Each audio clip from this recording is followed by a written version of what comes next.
I never thought betrayal would come from my own blood. I never believed I'd be treated like a stranger in the very family I built. But life has a cruel way of showing you the faces behind the masks. My name is Harold Bennett. I am 72 years old, a retired history teacher, widower of 9 years, and proud grandfather to 2 bright little souls who have been the light of my later years. I have lived long enough to bury friends, outlast enemies, and learn that patience is a weapon sharper than anger. Yet, even with all that wisdom etched into my bones, I never expected to be forced into the kind of fight that would test not just my dignity, but my legacy itself. I live in the same brick house my wife and I bought 40 years ago, when our son, Daniel, was still a boy. Every room carries her memory.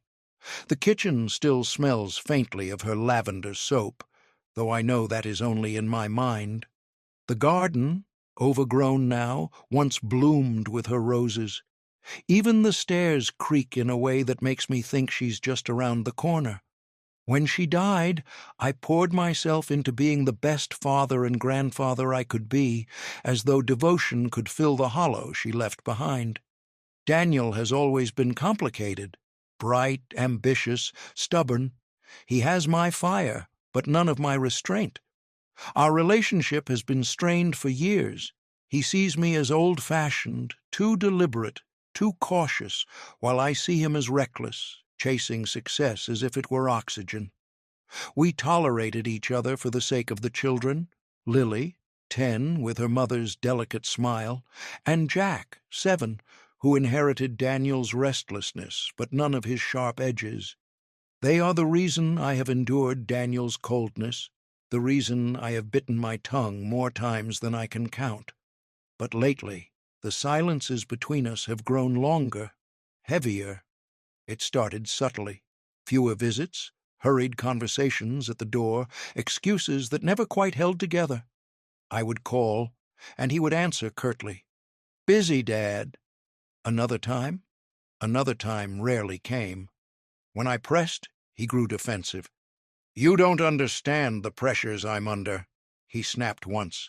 And perhaps I didn't, but I did understand the shift in his eyes, the guardedness that wasn't there before. The breaking point came on a quiet Sunday afternoon. Daniel arrived without the children, his jaw tight, his words rehearsed. He didn't sit down. He stood in my living room like a stranger about to deliver bad news. "Dad," he began, "I think it's best if the kids don't come around for a while." At first I thought I'd misheard him. My heart stumbled in my chest. "What do you mean, don't come around?" He avoided my gaze, staring instead at the photographs on the mantel. My wedding day, his graduation, Lily's first steps. "They're busy, school, activities, and honestly, I think it's confusing for them, being here all the time. I don't want them." He stopped himself, lips pressing together. "Confusing?" I repeated. My voice cracked, but I didn't care. I've been in their lives since the day they were born. There's nothing confusing about a grandfather loving his grandchildren.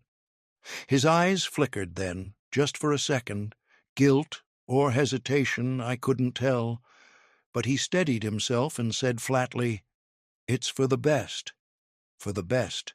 The phrase rang in my ears like a sentence passed down by a judge.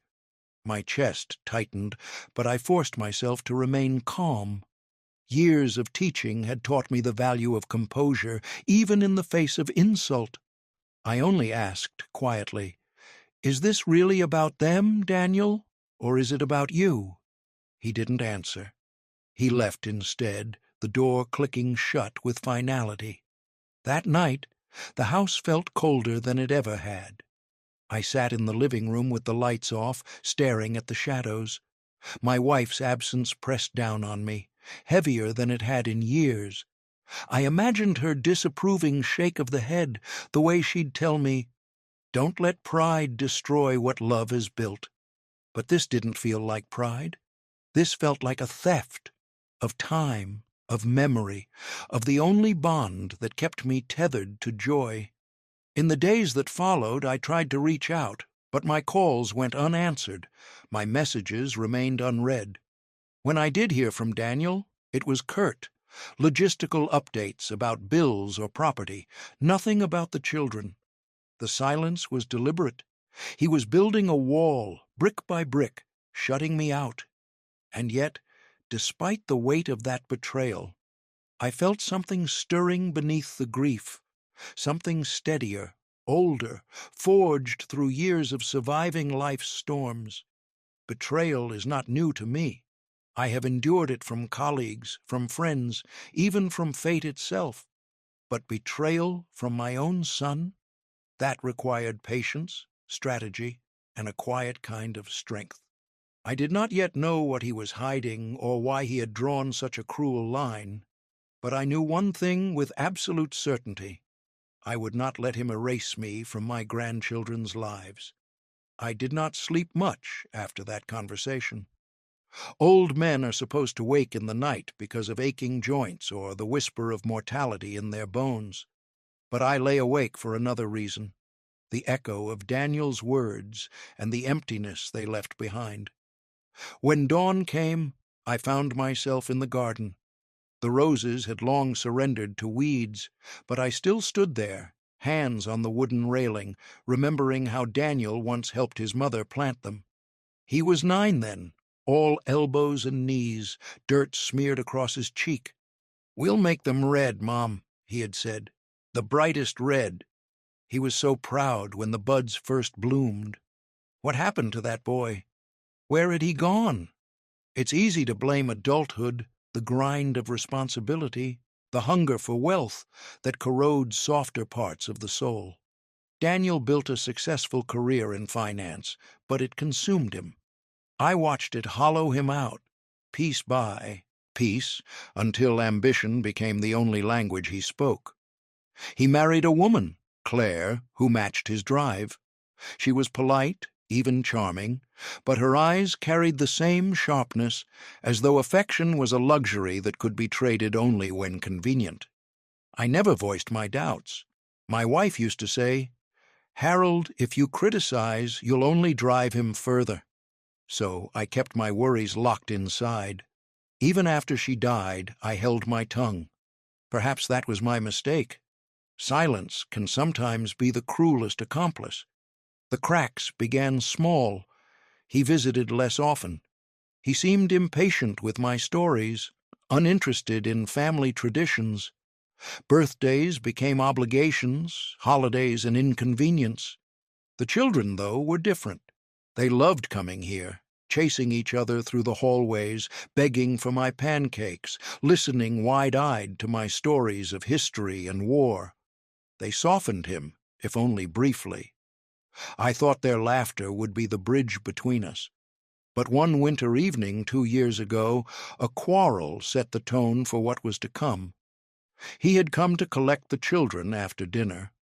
Lily was putting on a puppet show with socks she'd drawn faces on.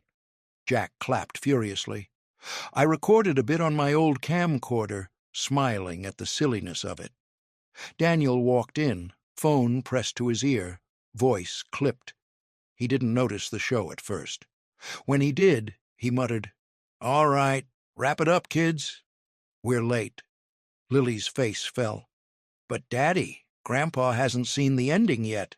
"It doesn't matter," he snapped, snatching his coat from the chair. "We have places to be." "Daniel," I said gently, "let her finish."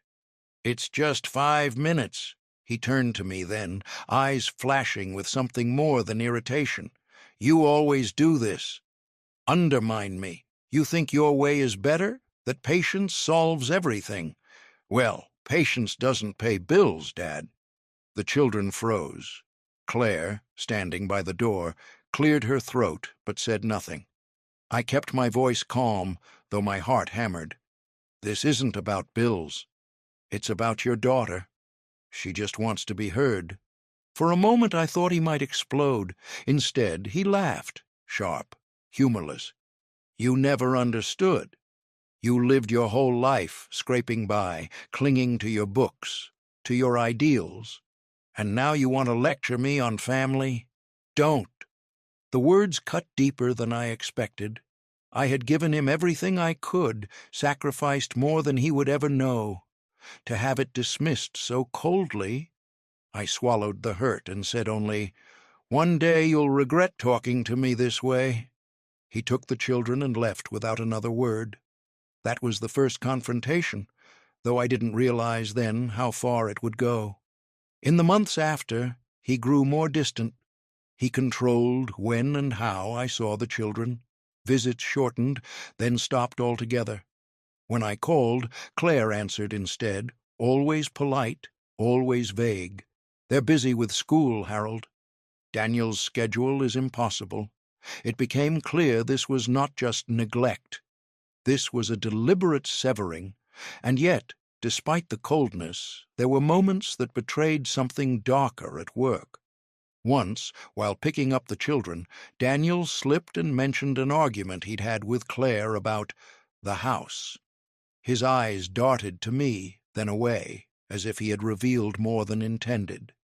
Another time, Jack told me innocently that Daddy says Grandpa's old and shouldn't be making decisions anymore. A seed of suspicion began to grow. This wasn't just about parenting differences or strained emotions. No, there was something else, something involving property, inheritance, control. I could feel it in the spaces between their words, in the guarded looks Daniel gave me. And so, when he finally came to me with his declaration that the children would not visit again, it felt less like a sudden choice and more like the culmination of a plan long in the making. That realization steadied me. The grief remained, yes, but it was now joined by a new clarity. If Daniel was plotting against me, then I would not simply sit in my armchair and fade into irrelevance. I am old, but I am not powerless. I have lived through recessions, wars, personal losses that would have broken lesser men. And if my own son thought he could erase me quietly, he had gravely underestimated the man who raised him. The first battle had been fought, but the war, I sensed, was only beginning. The weeks that followed were some of the loneliest of my life. I filled the silence with books, with the ticking of the grandfather clock, with the memory of my wife's laughter. But nothing could replace the sound of my grandchildren's feet thundering down the hallway. The absence gnawed at me like a slow disease. And then came the phone call. It was from Mrs. Avery, an old friend of mine who volunteered at the elementary school. Her voice trembled with hesitation. "Harold," she said, "I thought you should know. The school play is this Thursday. Lily is performing." I gripped the phone tighter. "The play?" Daniel didn't tell me.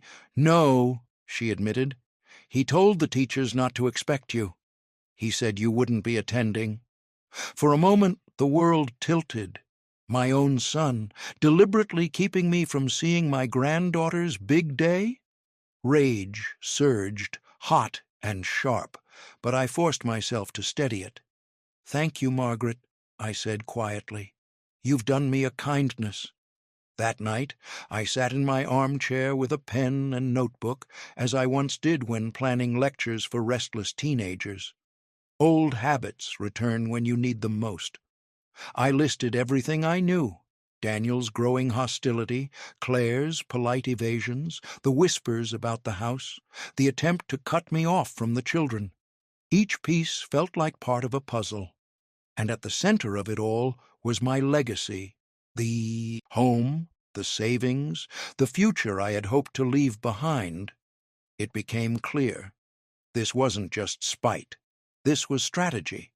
My son wanted control over my assets, over my memory, even over the bond I shared with my grandchildren. He thought isolation would weaken me. Perhaps he imagined I would surrender, sign over what I had, fade quietly into old age. But Daniel has never understood me. I am not a man who yields under pressure. I am a man who endures, who plans, who waits for the right moment to strike back. The play arrived on a bitterly cold Thursday. I wore my best coat, the one my wife bought me decades ago, and I arrived early, taking a quiet seat near the back of the auditorium.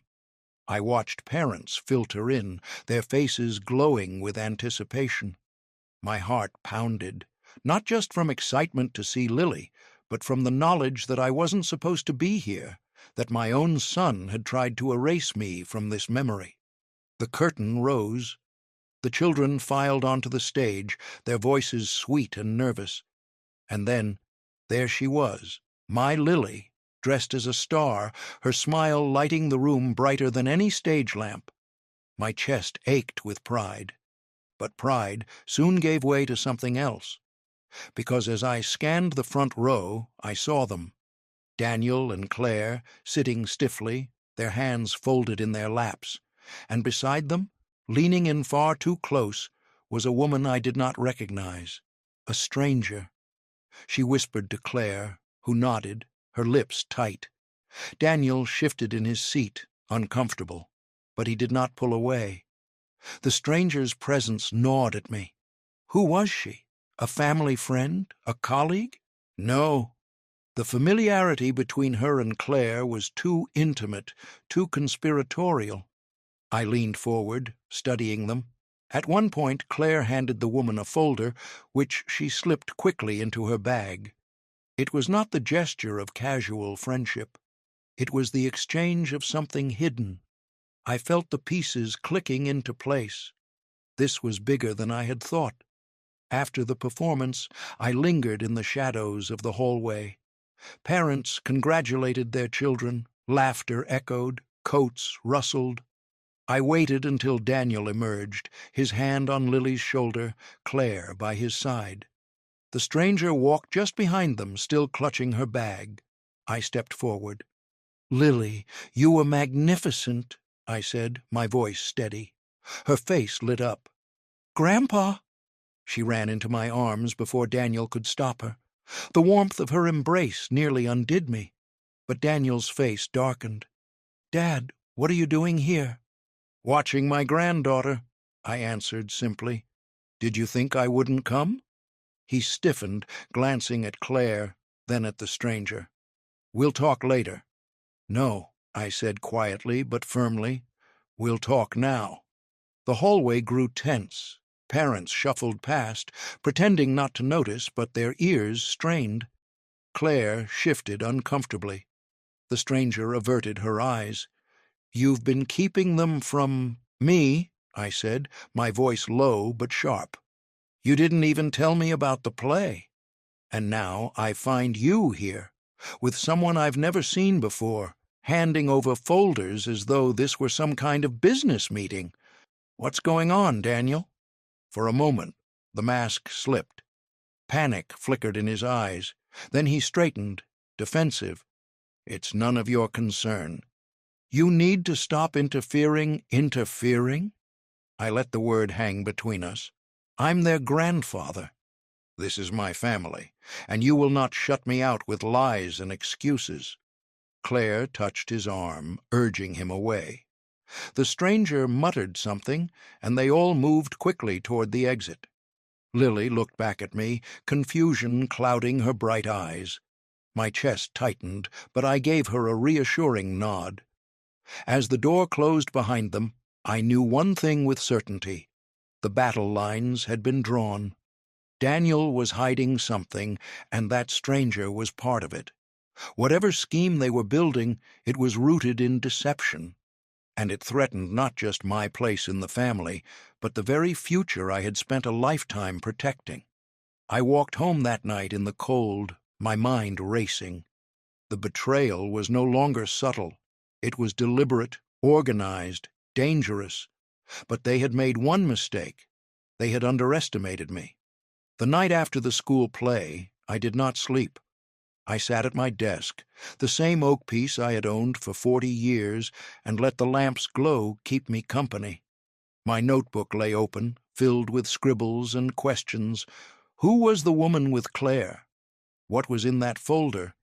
And why did Daniel look as if he had been caught stealing? Age teaches you patience, but it also teaches you how to recognize patterns. This was not just family tension. This was a plan unfolding. A plan to isolate me, to cut me off from my grandchildren, and perhaps even to maneuver me into handing over control of my assets. I had spent my life teaching young men and women to question, to dig deeper, to never accept the surface as the truth. Now those lessons were my own armor. I decided then, if Daniel wanted a war of shadows, I would meet him there, quietly, strategically. The first step was information. I visited my lawyer, Mr. Grayson, a man younger than me but seasoned in the art of protecting the vulnerable from predatory children and greedy relatives. I laid out everything I knew, sparing no detail. He listened carefully, tapping his pen against his pad, his brow furrowing deeper with each word. "Harold," he said finally, "I've seen this before. Children who want to control a parent's estate will often begin by isolating them. It weakens your position emotionally, makes you easier to pressure. If they succeed, they can push you to sign documents you don't fully understand."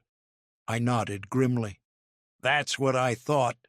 The woman you saw," he continued, "may very well be an estate planner, or worse, someone looking to funnel your assets into their hands under the guise of advice. We can't be sure yet, but what you need to do now is protect yourself, legally and quietly." So we did. That very week I updated my will, ensuring everything would pass directly to Lily and Jack, bypassing Daniel entirely. I set up safeguards that required my explicit approval with witnesses for any change in property ownership, and I gave Mr. Grayson power of attorney should anyone try to argue that I was too old or unfit to manage my affairs. It was not a declaration of war, not yet. It was preparation, insurance, the first quiet move on the board. But as fate would have it, the opportunity for a confrontation came sooner than I expected. A week later, Daniel appeared at my door. No children, no Claire, just him, standing stiffly, his expression practiced. I invited him in, though every instinct told me to brace for what was coming. He didn't sit. He stood in the center of the living room, staring at the photographs on the wall. His voice was calm, too calm. "Dad, we need to talk about the house." There it was. I leaned back in my chair, keeping my tone casual. "What about it?" "You're alone here," he said. "It's too much for you. The upkeep, the repairs. It doesn't make sense for you to stay. Claire and I were talking, and we think it's time to sell." I studied him, noting the way he avoided my eyes, the rehearsed cadence of his words. "We?" I asked. "Or you?" His jaw tightened. "Both of us. Look, Dad, it's not safe for you, and honestly—" He hesitated, then pushed forward. "The money could be put to better use. For the children, for the future." There it was again, the manipulation dressed as concern. I let silence stretch between us. Then I asked, "And who would handle that money, Daniel?" "You?" he bristled. "I'm their father." Of course I would. It was then that I allowed the first glimmer of my counterstrike to show.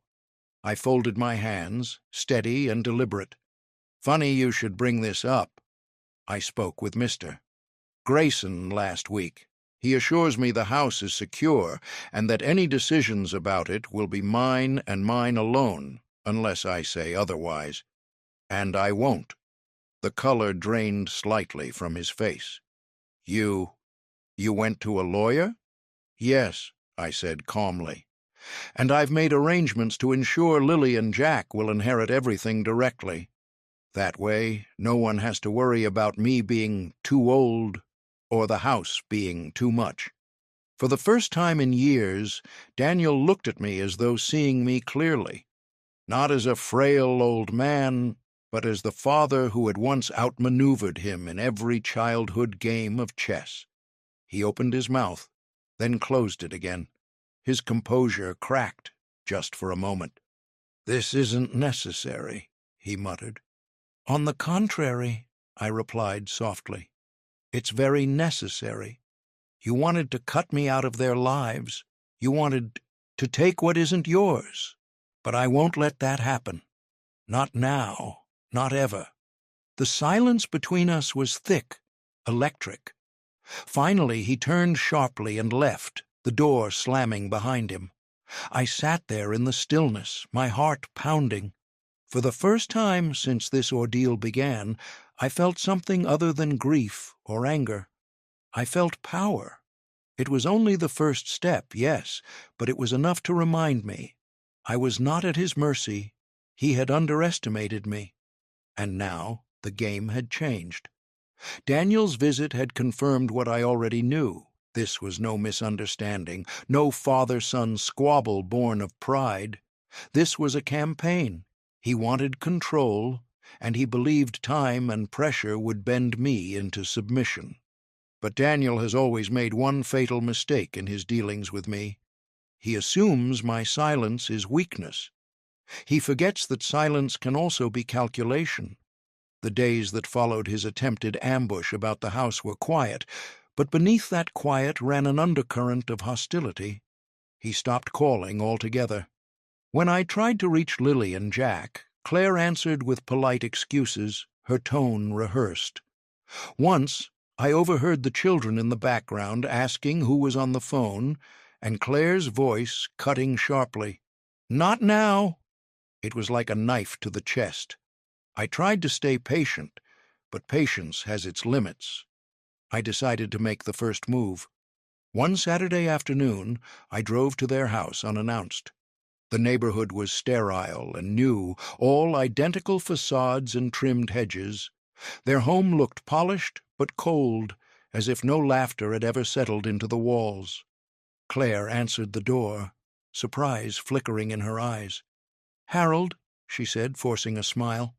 "This is unexpected." "Yes," I said evenly, "but necessary." "May I come in?" She hesitated, then opened the door. Inside, the children sat on the couch with tablets in their hands, their eyes lighting up the moment they saw me. "Grandpa!" Jack shouted, running to me.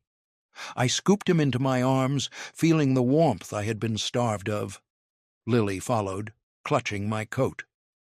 Daniel emerged from the kitchen, his expression hard. "Dad, you should have called. Would you have answered?" I asked. His jaw clenched, but he didn't reply.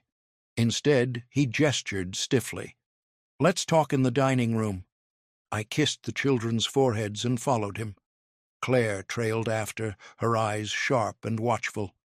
The dining table was spotless, almost staged.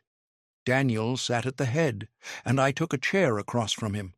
Claire stood near his shoulder like a silent sentinel. "You can't just show up," Daniel began. His tone was measured, but anger simmered beneath. "We have lives, routines. You can't disrupt that whenever you feel like it."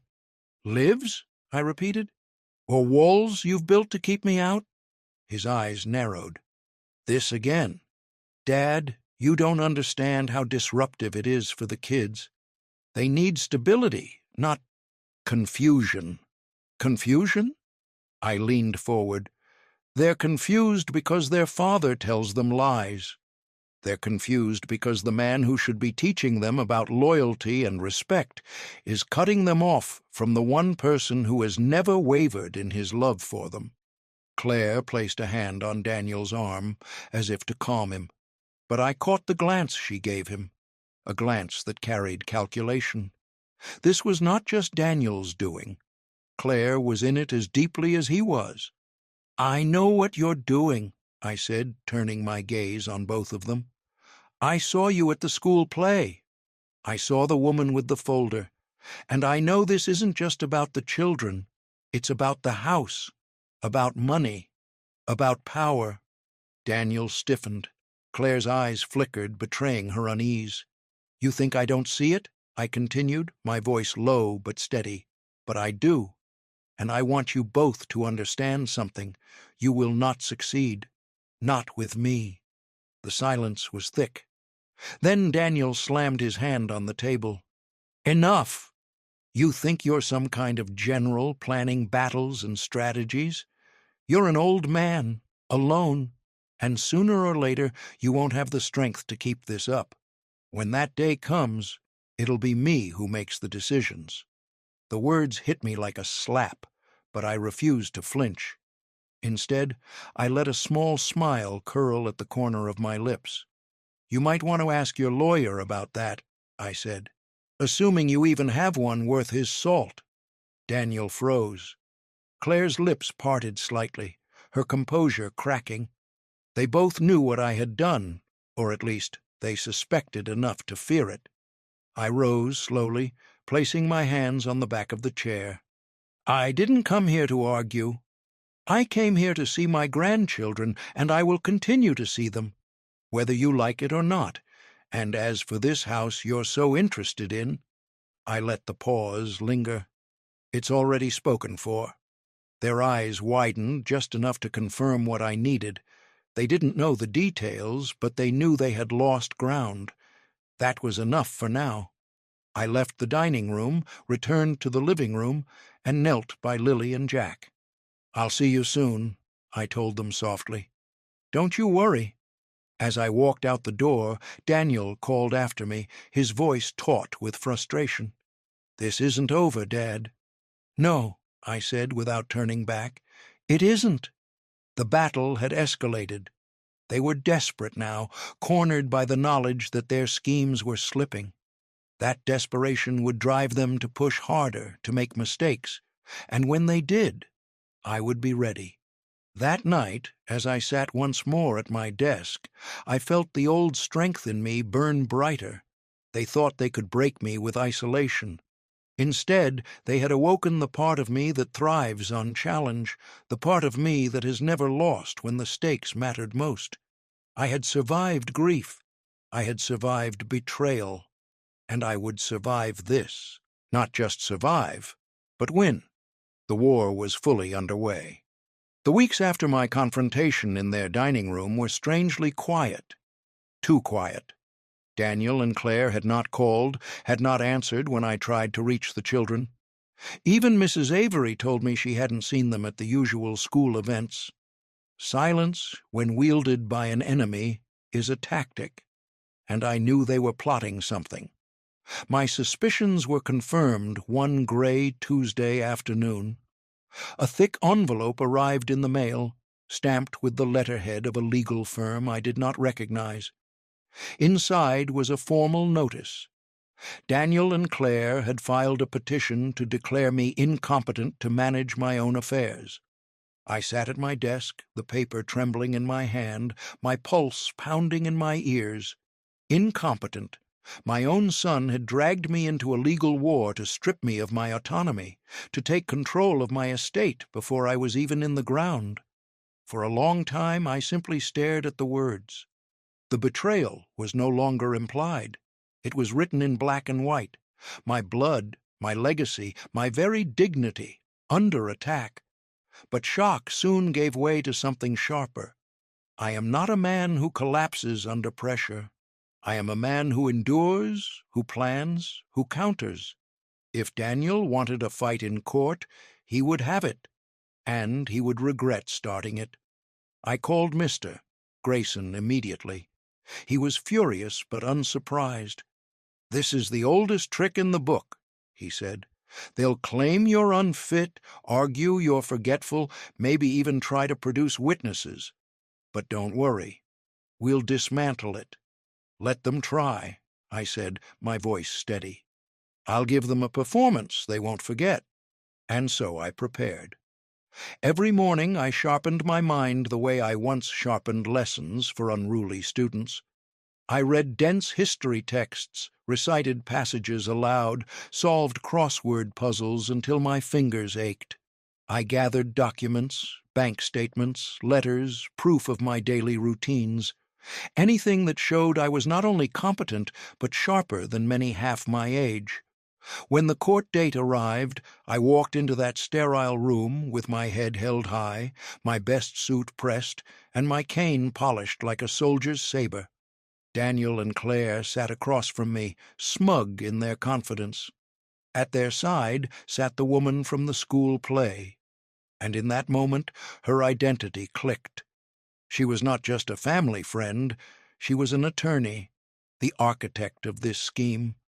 The hearing began. Daniel took the stand, his voice dripping with feigned concern. "My father has been increasingly forgetful. He repeats himself. He mismanages his finances. We fear for his safety," Claire chimed in, all faux sorrow. "He's isolated, Your Honor. He talks to himself. We're only trying to protect him." I sat, stone-faced, until it was my turn. When I rose, the courtroom shifted. I spoke clearly, every word measured. I described my routines, my teaching years, my active role in my community. I presented records of my financial dealings, precise, orderly, flawless. I even quoted a passage from Cicero on betrayal, watching the judge's eyebrows lift in faint surprise. Then came my turn to confront Daniel. "You say I am forgetful," I said, fixing him with my gaze. "Tell me, Daniel, when was the last time you called me on my birthday? Do you even remember the date?" He faltered, stammering, his face reddening. "You say I mismanage finances," I pressed on. "Tell me, who paid off your college loans when you fell behind? Who bailed you out when your first business venture collapsed? Was it me or some phantom you've invented?" The courtroom murmured. Daniel shifted uncomfortably. Claire avoided my eyes. Finally, I turned to the judge. "I may be old, Your Honor, but I am not incompetent. What I am is betrayed by a son who sees me as nothing more than a bank account to be raided before my time, and I will not allow it." The silence that followed was heavy, unshakable. When the gavel finally came down, the petition was denied. Daniel and Claire's attempt had not only failed, it had backfired spectacularly. The judge reprimanded them for wasting the court's time, and, most importantly, the records of their attempt were now official, public evidence of their greed and betrayal. That was twist number 2. They had tried to destroy me, but instead they had armed me with proof that would strip them of credibility, proof I could use to protect my grandchildren from their manipulations. As we left the courtroom, Daniel would not meet my eyes. Claire's face was pale, her lips tight. The woman, their attorney, whispered something to them, but her expression was grim. I leaned on my cane, steady as stone, and said quietly as I passed, "You've underestimated me for the last time." For the first time since this nightmare began, I felt the tide turn fully in my favor. They had drawn blood. But now it was my turn. After the court hearing, word traveled fast in our small town. People talk, especially when scandal involves a family once thought respectable. Whispers of Daniel's betrayal reached neighbors, colleagues, even members of the church where Claire once sang in the choir. Their image began to crack, but I knew they would not stop. Greed rarely dies quietly. And sure enough, 2 weeks later, Daniel appeared at my door again. This time he did not come alone. Claire was with him, her eyes hard as glass. Their smiles were brittle, masks stretched too thin. "Dad," Daniel began, his voice strained, "we need to put this behind us. The court was unfortunate, but it doesn't change the fact that you're alone and the kids need stability. We should work together for their future." I gestured toward the living room, where the fire crackled. "Come in, then. Let's talk." They followed, though I could see their discomfort at stepping into the house they coveted but could not. "Touch." I let them sit, then lowered myself into my chair, cane resting across my lap. For a moment I let silence settle. They fidgeted. Claire smoothed her skirt. Daniel clenched and unclenched his fists. Finally, I spoke. You came here thinking I would bend. That perhaps the shame of court would soften me, but you don't understand me at all. Daniel scowled. Dad, no, I cut him off sharply. You've taken enough of my time. Now you'll listen. The room seemed to shrink. My voice, steady and deliberate, filled the space. You tried to steal my house. You tried to take my dignity in court. You tried to poison my grandchildren against me. And yet here you sit, pretending this is about concern, about stability. It isn't. It never was. This is about greed. Claire's face tightened, but she said nothing. I leaned forward, my eyes fixed on Daniel. I could forgive arrogance. I could even forgive neglect. But betrayal of this magnitude? Number. Not from my own blood. He shifted, anger flickering. You think you've won because of one court ruling? You can't protect yourself forever. Age will catch up with you, and when it does— I've already accounted for that, I interrupted. My voice was low, but the words cut like steel. Every asset, every account, every inch of this property has been locked down in trust for Lily and Jack. You are not part of that trust. You will never touch a dime. His mouth opened, then closed. Claire's hand flew to his arm, her composure breaking. I continued, relentless. And as for the court, that transcript is public record. Employers, neighbors, the children's teachers, they'll all know you tried to declare your own father incompetent for money. That stain will follow you longer than my name ever will. The color drained from Claire's face. Daniel looked stricken, though pride kept his jaw tight. I rose slowly, cane in hand, and walked to the mantel where the family photographs still stood. My wedding day, Daniel's graduation, the grandchildren's birthdays. I lifted one frame, Lily and Jack grinning at the camera, their faces full of innocence. These two, I said softly, holding up the photo, are my legacy. Not you, not your greed. And I will spend every breath left in me protecting them from the poison you've become. For a long moment, the only sound was the crackling fire. Then Daniel surged to his feet, his voice trembling with rage. You'll regret this, old man. I met his glare with calm, unflinching eyes.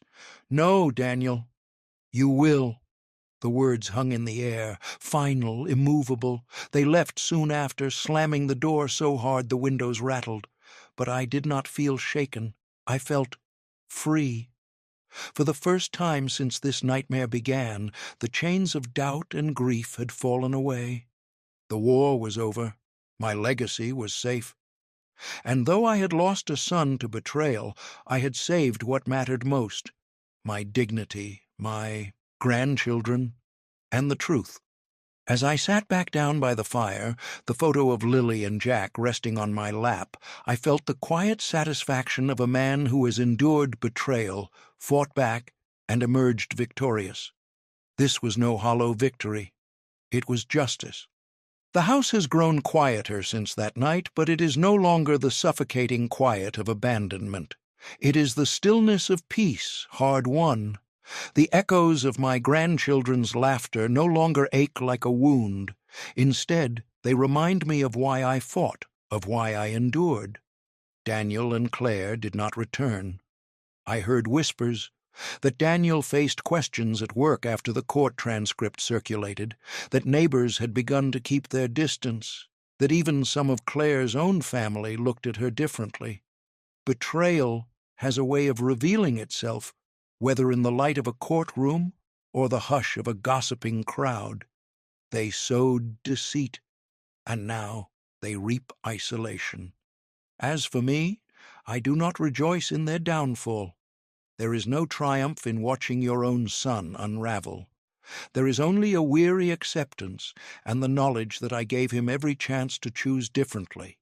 He made his decision, and now I live with mine.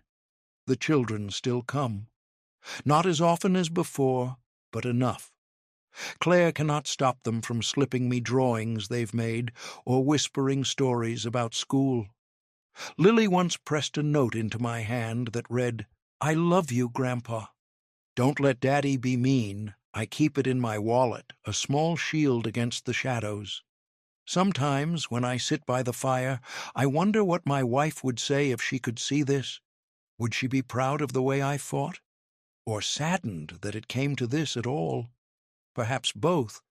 She always said love was worth defending, even when it demanded sacrifice.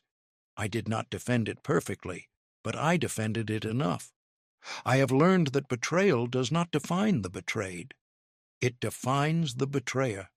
Daniel will carry the weight of his choices longer than I will carry the sting of them. And one day, Lily and Jack will understand. They will see who fought for them, who stood tall when lies threatened to bury the truth. I am an old man now. My days are quieter, my steps slower, but my dignity remains intact, my legacy secure, and my heart, though scarred, still capable of love. And if betrayal taught me anything, it is this: we do not measure a life by who wounds us, but by how we rise after the blow. I began this story never believing betrayal could come from my own blood.